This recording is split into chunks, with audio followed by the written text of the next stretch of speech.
Hi guys, sorry to interrupt your viewing, but please subscribe to the channel and like this video. Thank you. She always took the bigger piece of cake, and no one ever said a damn thing. Not mom, not dad, not Grandma Helen, not even at my 10th birthday party when I had specifically asked for the corner slice with the pink rosettes. Ava just walked up, smiled her perfect gap-toothed smile, and pointed right at it. I want that one, she said, and like magic, everyone nodded as if it were the natural order of things. That was the first time I remember swallowing something that tasted like resentment. It never really changed after that. She got the newer clothes, even though I was the older sister by 6 years. She got the bigger room once Dad renovated the upstairs. She got the family car before I did. I got lessons in patience and being the mature one. I got therapy in my 30s because of it. So when I tell you that I saw it coming, I want you to believe me. I did. I saw it all, like a damn rerun. Her smirk, her timing, her taste for attention, like it was air, and she couldn't breathe unless it was hers. But what I didn't expect, what still hit me like a brick to the gut, was how fast she managed to make my happiest night feel like her encore. It was my engagement party. Not a casual brunch or some backyard barbecue, but the kind of night you plan in spreadsheets and Pinterest boards and color-coded checklists. I'd been dating Tom for a little over 3 years, and we'd been through it, his divorce, my trust issues, the long talks at 2 in the morning about what we want and where this is going. So when he got down on one knee at a vineyard in Paso Robles, I cried, said yes, and immediately booked the restaurant for the engagement dinner. Just family, intimate, safe. I wanted to feel seen, not scrutinized. I wore this deep emerald dress that hugged my waist and had these subtle sequins that caught the candlelight just right. My hair was up, makeup soft but glowing, and I swear, when I walked in holding Tom's hand, I felt like I was finally living the chapter I'd waited decades to get to. I was the bride-to-be, the one in the spotlight, and I could feel their eyes on me. It was warm and electric. For about 18 minutes. Ava was late, of course. Not wildly late, just enough to break the flow, to turn heads, to interrupt. The door opened just as the waiter popped the first bottle of champagne. We all turned to look. She walked in like it was the damn Oscars. White bodycon dress, white, of all colors, heels too high for her own good, hair curled in soft waves like Shed stepped off a salon commercial. And then there it was, round and unmistakable, the baby bump. Big enough to be intentional, small enough to still look chic. No one had known. Not Mom, not even our cousin Tracy, who's usually the town crier of family news. Ava let it land like a bomb and smiled sweetly, hand on her belly, and then, God help me, she said it. I always know how to make an entrance. The room went silent for half a beat, and then our mother gasped. Someone said, "Oh my God," and then there was a flurry of congratulations like we were all suddenly at her party. I stood there with a flute of champagne I hadn't yet tasted, watching the night shift. Watching the spotlight veer sideways like it had a magnet for her, like it had always belonged to her anyway and had just wandered onto me by accident. Tom leaned in close and whispered, "You okay?" I nodded, because I didn't trust my mouth to make a sound. My lips were stretched into a smile that felt like paper, tight, thin, and about to tear. I told myself not to make a scene. Not to ruin the night. Let her have it. Let them fawn over her. Let her bask in this for now. But inside, something cracked. Not loudly, not dramatically, but with the kind of quiet finality that told me this wasn't going to sit and pass like the other things had. This wasn't just another birthday cake moment. This was theft. This was her reaching into my life, again, and taking the part that was meant for me. And still, I said nothing. I smiled, raised my glass, toasted love, toasted family, toasted the future. Ava smiled back at me across the table like nothing had happened. Like this wasn't calculated. Like she hadn't dressed herself in disruption and delivered it with a bow. It's funny. When people talk about betrayal, they imagine raised voices, slamming doors, shouting matches. But the worst kind of betrayal is the quiet kind, The one that hides behind compliments and cheek kisses and the excuse of it wasn't on purpose. It always is. And Ava? She never took anything by accident. She always knew exactly which piece of cake to take and exactly when to take it. I watched Ava glide through the room like she owned the air in it, hugging people in that over-the-top way where she bent just a little too far back, always making sure her stomach led the gesture, like a damn prop in a play she wrote herself.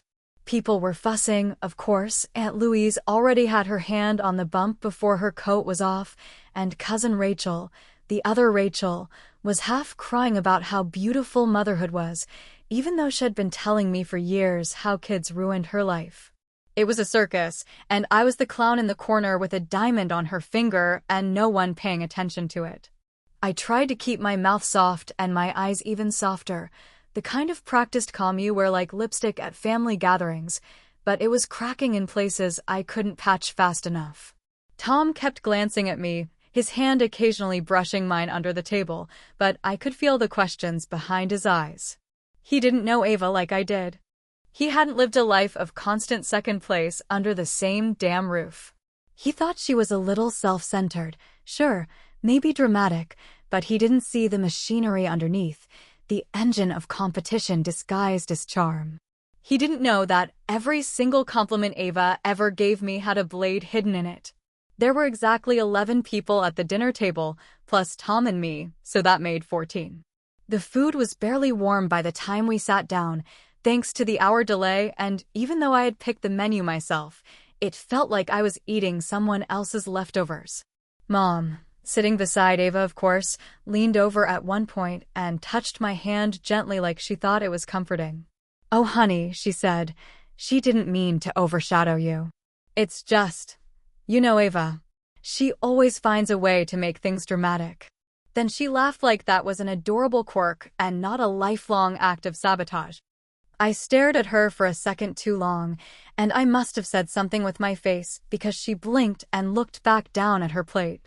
The room was filled with polite murmurs and the occasional clink of silverware, and across the table, Ava was talking about her pregnancy cravings like she was reading from a damn screenplay. "Lemons, all day," she said. Like, literally, I sucked a whole lemon yesterday, rind and all. Can you believe that? Someone laughed like it was the funniest thing they'd ever heard, and someone else made a joke about twins, and she actually fanned her face like she was overwhelmed by the idea. I didn't eat much. Couldn't really taste what I did. I just kept nodding, smiling, performing. It's funny. You can spend your whole life learning how to shrink yourself for someone else's comfort and still get called difficult the moment you decide not to do it anymore. I let her have the night. I let her bask in it, float in it, dance in the glory she stole like she was owed it from birth. I gave her the space to win, not because I was weak, but because I was planning something better than a comeback. I was done playing fair. I was done being the one who took the high road, while she paved hers with gold and compliments and fake modesty. Later that night, after everyone had gone home, Tom fast asleep, still muttering something about how families were complicated, I opened my laptop and stared at the blank message window for a long, long time. My fingers hovered, paused, typed, deleted, started again. I wasn't going to scream. I wasn't going to cry. I wasn't even going to accuse her. No. I was going to do what Ava always did. I was going to make an entrance. By the time the sun slipped through the blinds the next morning, the house was quiet, the kind of deep quiet that follows a night of subtle disasters where no plates were broken and no voices raised, but something far more permanent was shattered underneath it all.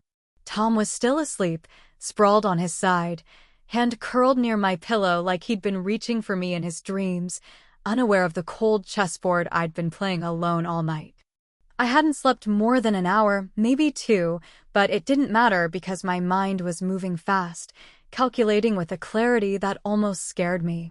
I'd made my decision long before the eggs started frying in someone else's kitchen that morning. I wasn't going to call her. I wasn't going to pull her aside or write a long message begging her to see what she'd done. I wasn't going to cry or ask for my moment back like a child asking to rewind the tape. Ava didn't believe in rewinds. She believed in reruns, and she believed in always being the most talked about character. So, I found the photo on a stock image site. It took less than 3 minutes.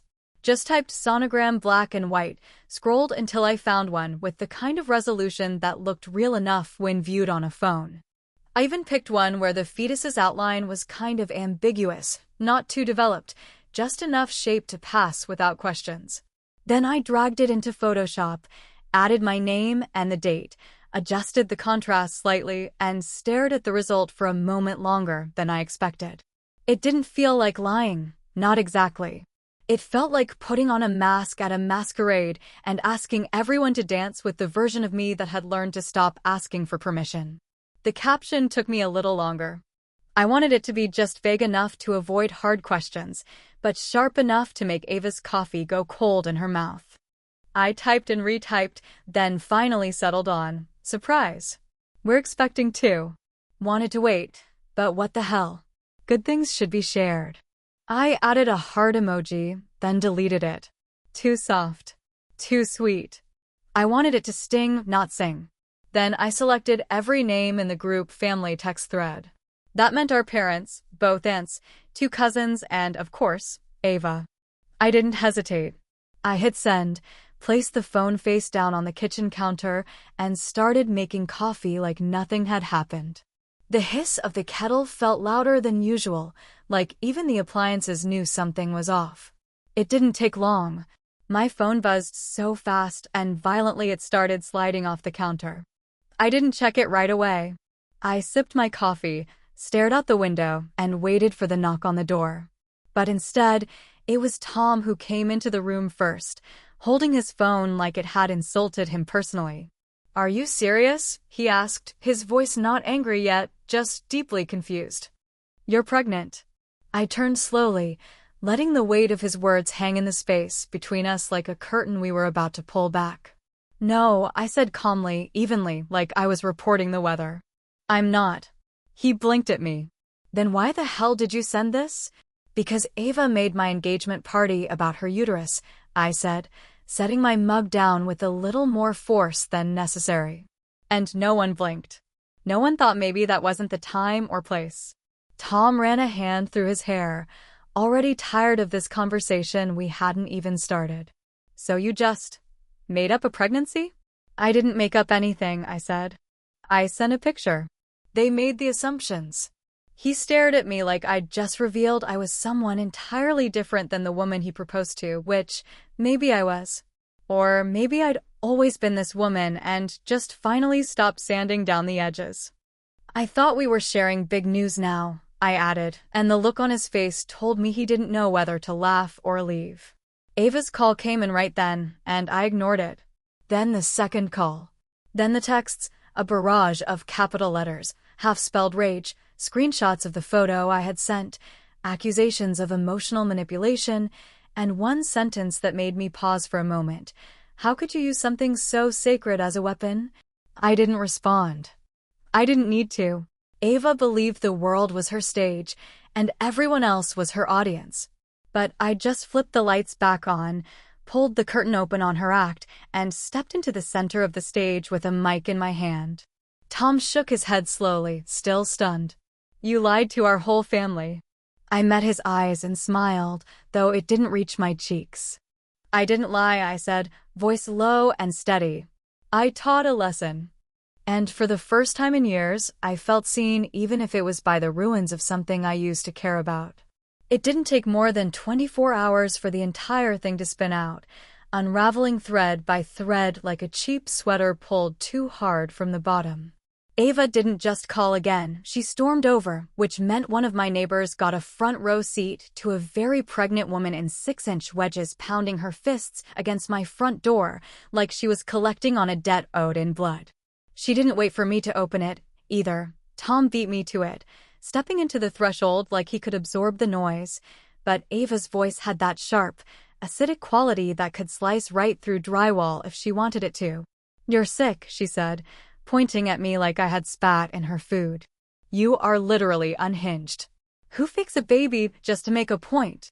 "I didn't fake a baby," I said, stepping past Tom with a calm I didn't feel. I sent a picture. I never said a word about being pregnant. You all did the rest.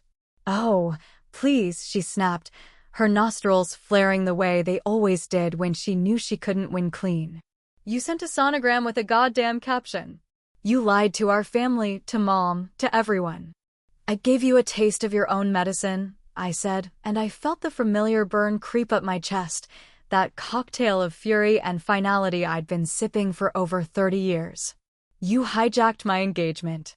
You stole my night again like you always do. So I took something back. Was it petty? Maybe. But don't stand there with a halo crooked on your head and pretend you didn't earn it. That was when Mom walked in, not into the house, but into the moment. She had let herself in with her spare key, as always, and for a second she just stood there, holding a grocery bag and looking like she'd stumbled into the middle of someone else's drama. Her eyes flicked from Ava to me and back again, and I could already see her cataloging who was more upset, who was crying harder, who needed comforting the most. Spoiler, it was never me. Is it true? She asked, in that fragile voice she reserved for hospital rooms and family funerals. Rachel, did you really make that up? I didn't flinch. I didn't even blink. Yes, I said. I made it up. To make a point. And if you have to ask what the point was, then you haven't been paying attention for the last 3 decades. She dropped the bag, a carton of eggs cracked open on the floor with a wet splatter, and sat down like her bones couldn't hold her anymore. She started to cry, of course. That soft, shaking cry that made everything about her seem delicate, and for a fleeting second I felt the guilt try to crawl up my spine and settle there. But I pushed it down. Because I remembered. I remembered my college graduation party, the one I had planned for weeks, the one where I wore that plum-colored dress with the heels I could barely walk in, and how Ava had shown up an hour late with a fresh tattoo on her ribcage, red and swollen and clearly infected, bragging about how spontaneous and brave she was. She collapsed in the bathroom halfway through the party, and we had to call an ambulance. The next day, I had to explain to my professors why I didn't make it to the department brunch. My mother never brought up the brunch again, but she did spend 2 weeks nursing Ava back to health and complimenting her artistic spirit. I remember sitting on the couch, holding the graduation gift I had bought myself, a little silver bracelet with my initials, because no one else had thought to mark the occasion. So no, I didn't feel bad. I didn't feel wrong. I felt seen. For once, Ava threatened to cut me off, said she never wanted to speak to me again. I said fine. Tom didn't say much during the whole thing. Just stood there, arms crossed, watching like he was waiting for me to turn back into the woman he proposed to, like I had stepped out of character, and he didn't quite recognize the lines I was delivering anymore. It wasn't until later that night, after the storm had settled and the house fell into that heavy, uneasy silence again, that I found the note on the counter. Tom's handwriting, slanted and careful. Just one line. If you can lie to them, you can lie to me too. I read it once, then again, then a third time. And I didn't cry, didn't chase him down or call him dramatic, because I knew what he was really saying. He was saying he didn't sign up for the part of me that fought back. He liked the polished version, the agreeable one, the woman who never made waves unless it was poetic. But I wasn't that woman anymore. Maybe I never was. Maybe I just got tired of being quiet while someone else played lead in my story. Maybe, finally, the undoing wasn't me falling apart. Maybe it was the unraveling of a version of myself I never asked to be. And maybe, just maybe, I was okay with that. It's funny how silence settles in after the dust clears, not the heavy, suffocating kind that chokes you in your sleep, but the light, hollow quiet that slips into your bones and makes itself comfortable like it's always been there.